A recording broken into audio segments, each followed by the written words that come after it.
Hey guys, I know I'm kind of lopsided here, but just sitting here with Kullcraven, and we're just having a conversation, and turn on talking about in our area where we are, and you know, in a true survival situation, you know, there's a lot of people out there that you know, talk about water and what's safe and not safe and to drink and everything else. I agree 100%. I mean, if you got the ability to turn around and boil your water, boil it. But in this situation is kind of something, and the only reason I'm bringing this up, yesterday when we turned on and came out and we camped out last night, believe it or not, we had about 8 inches. You can see in the background here in the woods, we had about 8 inches of snow.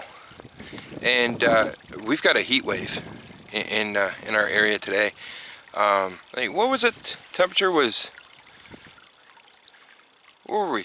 Cole? We were around 5 degrees today. It was 6 degrees that we turned on and had. So it was insane. We woke up in the morning, the snow was gone.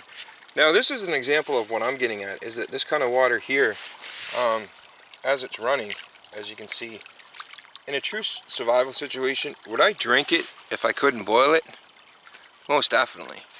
And I mean, I have no problem, as it'll show.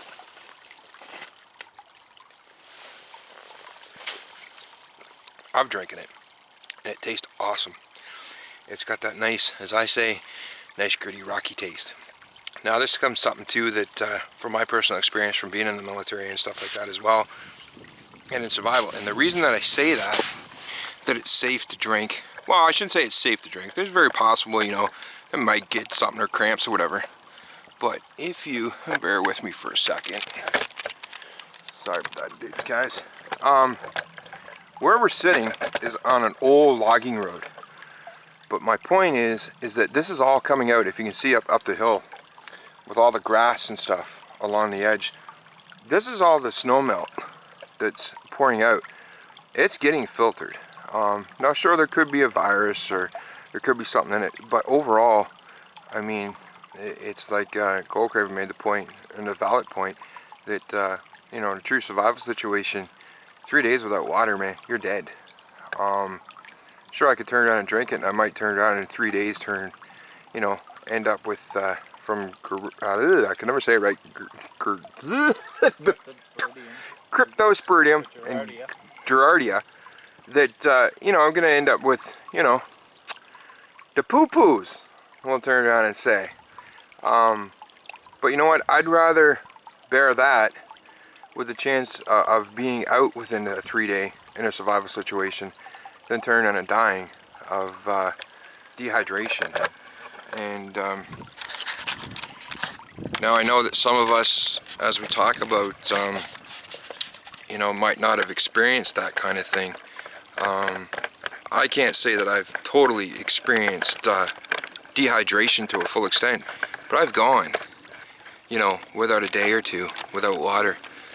When I served overseas and was in certain situations and stuff, and you know what, those cramps are a hell of a lot worse than turning around and having, you know, major poo-poo issues, as we've probably all experienced, you know, from an illness or a virus or, you know, the flu or cold, whatever the case may be.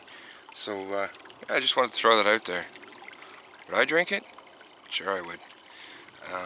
You know, it's survival, and you do what you got to do. But like I said, overall, most definitely, if I could boil it, if I did have the stuff to boil it, of course I'd boil it. But a situation like today, I left my water bottle back at the car, so I'll drink it. Not a problem at all. Feels good to me. Anything you want to add?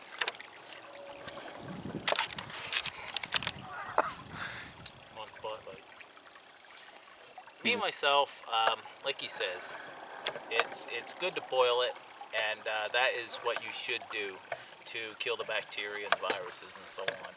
But in a true survival situation,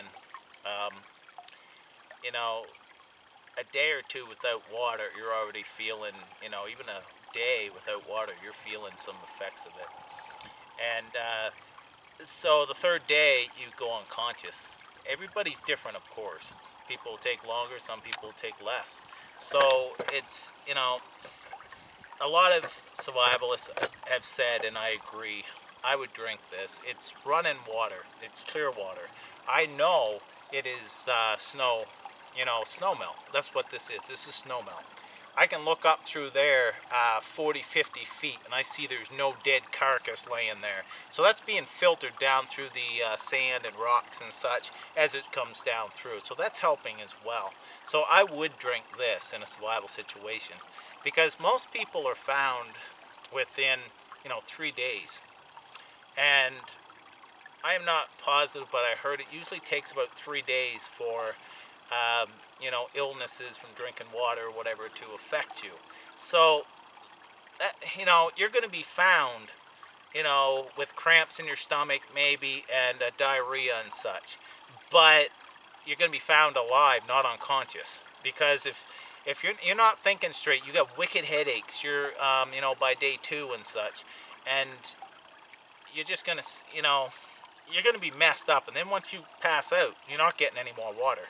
If you got major diarrhea, you can keep drinking that same water, because you'll get dehydrated with diarrhea. Keep drinking that same water, and that, you know, it's going to keep the fluids in you at least. But if you can, boil it for sure. That's, you know, you always boil if you can. But if not, it may save your life if you drink that water without boiling it, you know, and hope to hell that you get rescued within 3 days. A lot of people have taken chances like that. Me and Peter, we've drank this water all our life around here. That's why, you know, this is different than from other areas. I don't know what other areas are like. This area is here. We've done this all our life, and never ever got sick. Never. And never heard of anybody getting sick. No. But I take precautions now just because because I better safe than sorry. So I guess that's my 2 cents worth. Cool. Yeah, no, like you said, definitely. I mean, that's something, yeah, like all my life in this area of turning around and hunting and stuff like that, and, you know, everything with my father and being out in the bush, and actually my home base that I was stationed in, as y'all know, you know, we're in New Brunswick. I was stationed in CFB Gagetown, which is not that far from where we are, and same thing. We always drank it with no problems. Now, today, yes, getting onto that point of, you know, all the filters and stuff that we can buy and have. Actually, Cole has one with him. But, you know, with all the filters you have and boiling, it's stuff, it's a, what's the word I'm looking for? To be conscious to turn on and do, most definitely, because of today. You know, sure, we have chemicals that are around today that we never had before in the past, or anything like that. But I think, once again, if you know, you know, if you're going out and, you know, hunting or backpacking, or you're camping or whatever, I would hope the heck that you know your area. And that's one of the things that I look at. You know, before you go out in any area, you should at least know somewhat about the area or where you're going at. And as Cole mentioned, in this area, I mean, we grew up in this area. You know, we've been all square inches around here, and we've never got sick. Because we know that in this area, a lot of those chemicals, like that are used in farming, or you know, spraying fields and stuff like that, or you know, manufacturing plants and stuff like that, they're not around close by in the areas that we're in. So the contamination of the soil or whatever may happen, you know, I know some people may say, well, yeah, well, you know, it's an old logging road, and you know, how do you know that there's oil in the ground and everything else? Well, that's a prime example. This area was all clear-cutted over 40 years ago. You know, so a lot of that stuff is gone, or, you know, it's, what's the word for it? It's degraded, and, you know, it's gone. But the other thing is the fact of being that, you know, I guess overall, to kind of end it, is that, you know, in a true survival situation, you do what you got to do. You know, I know people are going to see this, and I know people are going to argue and say otherwise, but that's okay. You know, that's what we're here for. And in my opinion, we're all here to turn around and share our personal experiences and our personal opinions of what we know in our area. And it's like Cole mentioned, we know in our area, that would work. So anybody that's watching the fire, you can kind of take that, but definitely, we don't know. I mean, you know, I haven't been way down south. You know, I'm sure maybe in some of the swamps of Louisiana, or, you know, the back bayous or something like that, maybe, you know, there's other reasons why you know, you shouldn't turn on and drink it, because, you know, it's stagnant water or whatever the case may be. So, so once again, it's just our opinion on our area. Anybody that might be around here that's wondering, you know, that's just starting or getting out. But just keep that in mind, that always definitely 100%, if you can turn on and boil it, boil it. But don't get that thought in your mind, guys, and that's my thing, Don't is die. that, yeah, if you're lost, or, you know, if you're out, and even if you're just out for a hike, and you realize, you know, you don't have any water on you or something like that, and, you know, you got an hour or 2 hour before you get back to your vehicle or whatever the case may be, and you see something like this, you know, be smart, look around, you know, like Cole mentioned, look up. We're on a nice little hill, so it's running down. Look up, make sure that, you know, you don't see a you know, a dead rabbit or a dead partridge or something like that, that's laying in the water. Obviously, you're not going to want to drink it. Or, you know, there's not something around that may look like it's going to contaminate, like, you know, garbage off on the side that, you know, somebody's come in and dumped their garbage or whatever. You know, just make sure that it looks somewhat clear. And the biggest thing, like I say, my whole theory is that, you know, if it's running crystal clear, sure, there still can be stuff in it. We can't see it because it's microorganisms and small and stuff. But if you give it the little taste, and that's, maybe I should add that. That's something I do. Is that, you know, you take that first little mouthful, don't necessarily swallow it, and just, you know, taste it. Does it taste clean? You know, does it have a weird taste, or, you know, does it have a weird smell to it? That's something else that they teach you.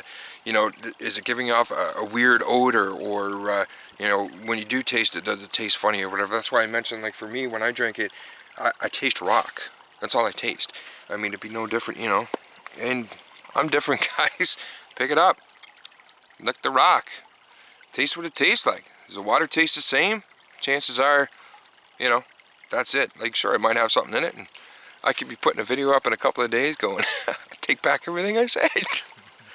But, yeah, in a survival situation, I'd rather turn around and have thirst and deal with the other problems than turn around and die because I didn't drink and be found, you know, by search and rescue or whatever, laying beside a stream or water running down like this that they would turn around and put out, and then my family would know, and they would say, you know, only if you turned on and drank the water there, it was totally fine.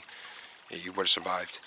That's my thing, and that's my big thing, is that always think of, you know, be smart, you know, use common sense, and think about others.